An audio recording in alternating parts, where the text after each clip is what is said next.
Miss T. Miss T. Miss T. Miss T. Miss T. Miss T. Miss T. Miss T. Miss T. Miss T. Can't wait for you to meet Miss T. She is the T in T. Okay, welcome back. And I'm just going to tell you right now, what we're about to get into, I had a bit of a day, which is what told me today was the day for me to share what I'm about to share with you. I work with, lots of people all the time, but particularly I work with young adults. And my young adults sometimes come to me and they say, you know what, Miss T, I don't know what to do. I don't know who to be. I don't know what my career thing is supposed to be. And I have to say the same thing over and over again because I remember telling my dream, my goal to some adults and them telling me something like, get a real job. I can't tell you how many times I heard somebody say, get a real job. But that's only after I told them, well, I want to do something with dance. I want to dance, that's what I want to do. And I was told that wasn't real. That wasn't a real job. Today, I have an entire empire that started with a very small seed called dance. So I want to help, if I can, anybody that feels like they don't know where they're going as far as a career, a profession, entrepreneurially, or their company, the evolution truly of themselves. So first things first, what are you passionate about? And when you think about passion, it's not necessarily getting excited about something. It's the driving force that will wake you up early, keep you up late, that will keep you doing a thing that you can do again and again and again and again, not grow tired, not let it, not stop doing it. It's that thing that you can do anytime, all the time. So for my son, that's basketball. It's basketball. But for my daughter, it's art. And for me, it's movement and entrepreneurship. So I have like a double thing going on. So I want to start with the fact that, number one, you're impassioned by something on purpose. So once you discover what you're passionate about, write it down. And you'll hear me say this over and over again the more you tune in. If you don't write stuff down, you don't give it permission to have life. You don't cement it so that it has the potential to become. Once you put it on paper, it is. Once you write it down, it is. Not once you type it, not once you do a voice note, not once you take a picture. There's something to be said about when you pick up something like this and articulate your thought and idea on something like this. You give it permission to be, and you cement something in your inside of yourself. You're saying this has the potential to become. So once you find that thing that you're impassioned by, write it down. Write it down. Write it down. I'm gonna say it one more time just in case you didn't hear me. Write it down. I'm not mad. Don't be mad at me, but just write it down. Serious business. Write it down. Secondly, you wanted to study you. So I can go back to, my tween years, maybe 11, even earlier, where I started doing entrepreneurial things. I started collecting and selling stickers. I would, buy snacks in bulk and sell them. I picked up a paper route, which turned into 2 paper routes, which turned into my paper routes and helping other people with their paper routes for candy, of course. So that entrepreneurial spirit presented itself very early on in life for me, to the point I was so impassioned by the entrepreneurship that I would do things like get up very early in the morning. To have a paper route, you have to get up early before everybody else is getting up to deliver the papers. And so I disciplined myself to get up at 4 a.m. That's really only because I didn't have an alarm clock that plugged into the wall. I had one that needed batteries, and I grew up poor, so I didn't have the money for batteries. And so I had to train myself to get up and participate in this entrepreneurial experience because I was impassioned about the whole thing of me producing for myself and then making an income and then budgeting the income and helping other people in the process. So again, I was able to condition myself to get up early, 4 a.m. in the morning at the age of 11. And then get this, I still had to go to school. I had to walk to school. And we lived in an area where there was a ton of hills, and I'm not complaining, it built something in me. But the fact of the matter is, every day, there wasn't a day off from throwing papers. And then I was a little kid, like I'm a good rock solid 5'4" now. But I'm tall on the inside. I'm so tall on the inside. I'm tall on the inside. But on the outside, I'm a little on the short side. That means carrying all those papers, they were heavy back in the day. So I had to get up early, take on the weight of the responsibility of entrepreneurship, and still be responsible and go to school, do school, couldn't fall asleep in class, take the exams, be social, come home and dance. I got to dance when I came home, do my homework, and start the next day again, and do it again and again and again and again, even on the weekends. So again, I'm sharing my mild journey to show you that my entrepreneurship abilities and skills and talents were not developed once I got a degree, once I became an adult, once I went to college. They were resident my whole life, and the practicing of them were resident my whole life. It's the same for you.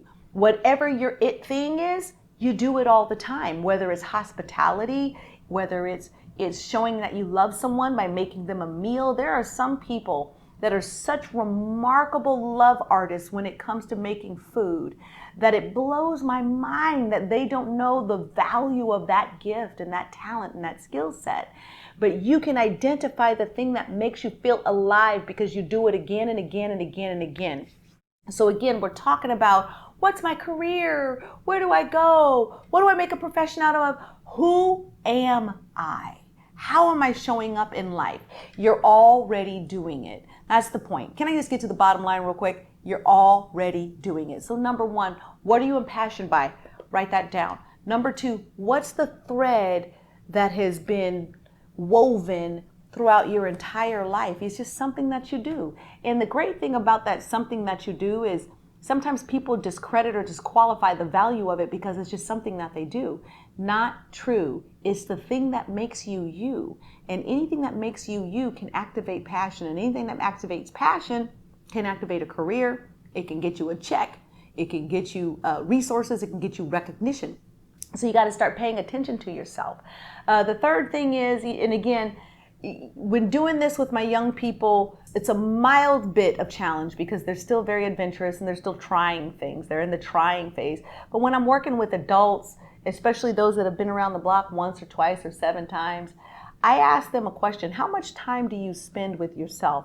Most people busy themselves or distract themselves with social media and other people's problems or cleaning this or doing that instead of just taking some time and sitting with you and studying you. The only way you're going to know the fullness of your potential is to first discover you and the potential that is buried in you.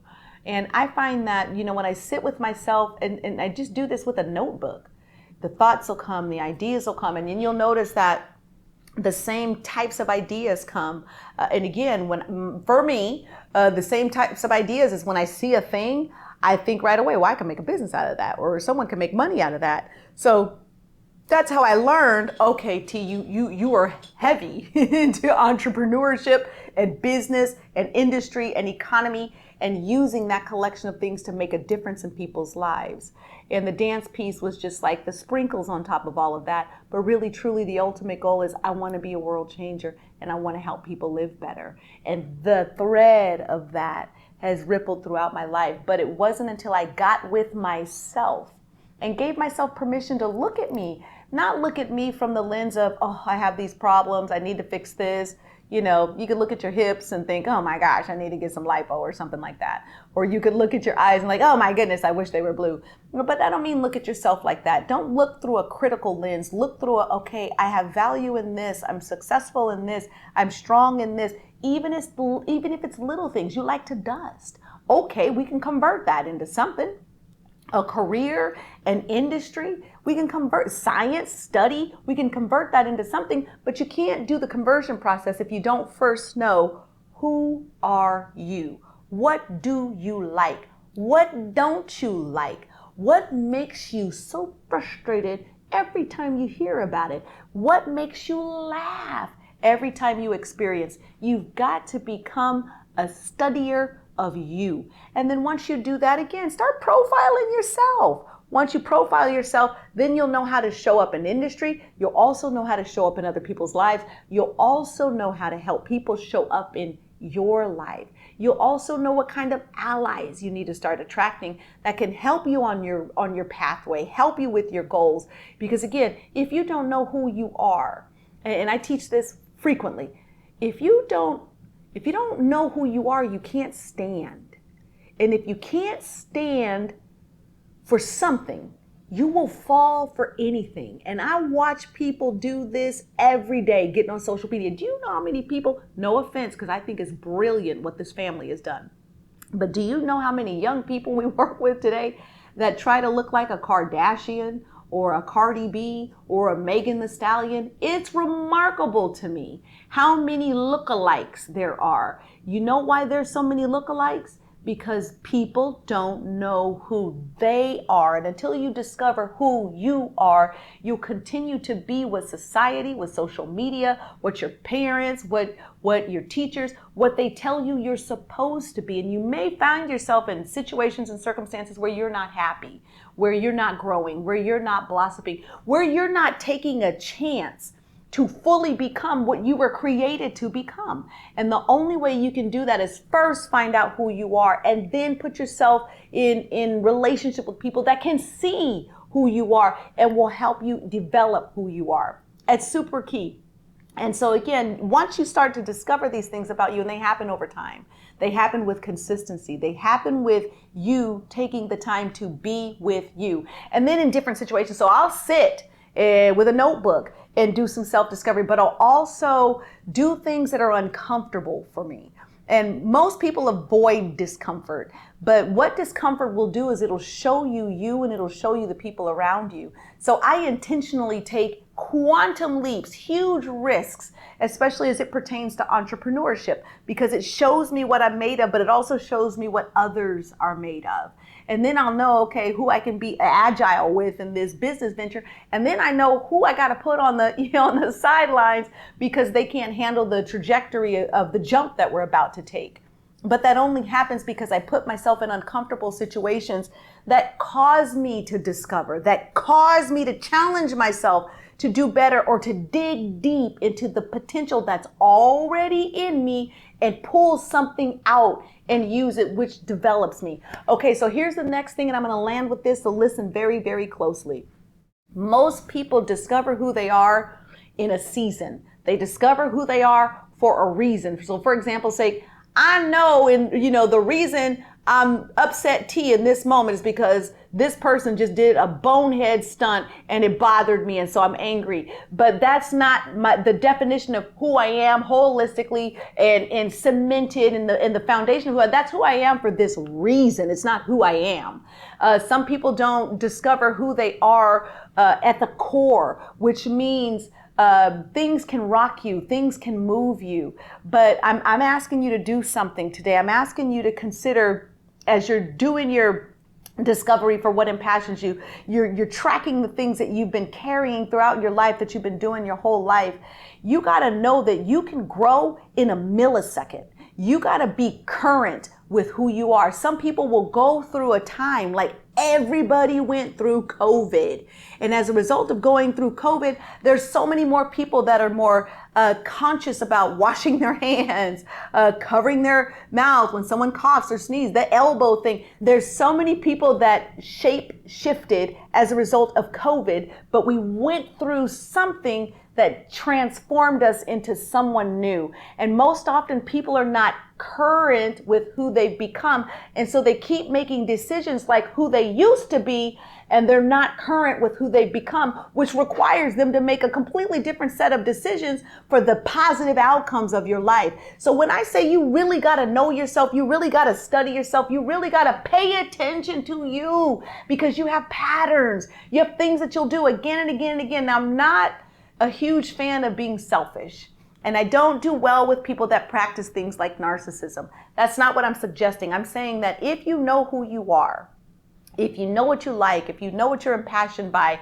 it's very easy for you to identify the right path and the right course of action for your life, the outcome of your life, the people around you, your family, your friends.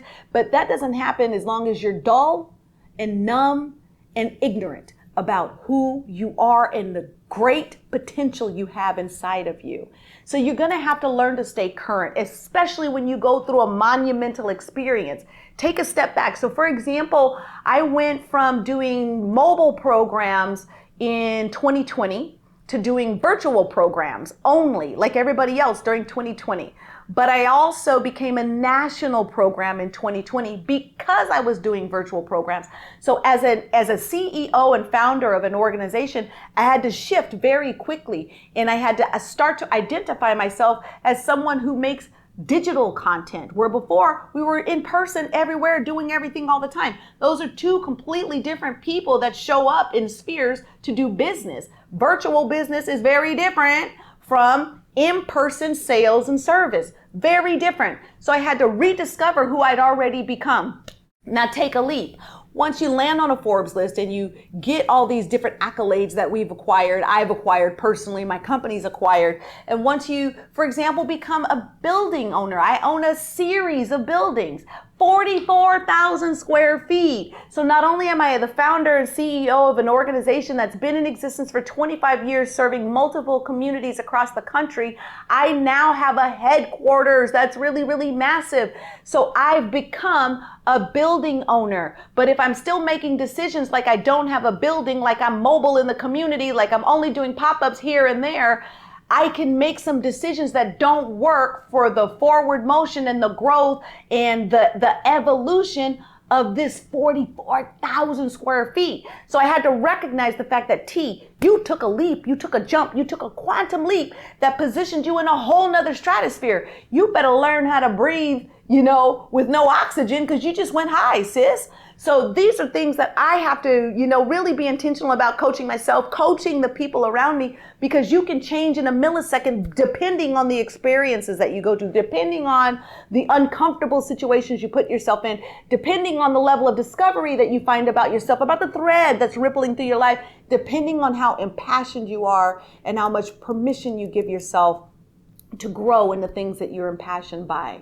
Now, I know this was a mouthful, but my hope is that I'm helping you. It's so important that you know you. Otherwise, you will not be able to tap into the fullness of the capability of you. So today, I am telling you, you must study you, baby. Number 2, find that it that makes you you and live in it. It's okay that you're not doing what everybody else is doing. Sometimes it's okay to stand alone as long as you standing strong in who you are and what you were created to do. I hope this helped you, and I look forward to the comments. Now make sure you do a couple things for me. You gotta like, you gotta subscribe, and you gotta share this stuff. Our goal, my personal goal, is to have a worldwide support and service network where we're getting information, education, and support like this to people all over the world. I need you for that. So make sure you like, make sure you subscribe, comment all day long. Hit them comments. Let me know if this is helping you at all, and share. It's so important to me. Thank you for tuning in to the Sweetteetime podcast. And I can't wait to be back with you soon. In the meantime, study you, baby, and let me know about you. Can't wait to hear from you and see you again soon. All righty. Thank you.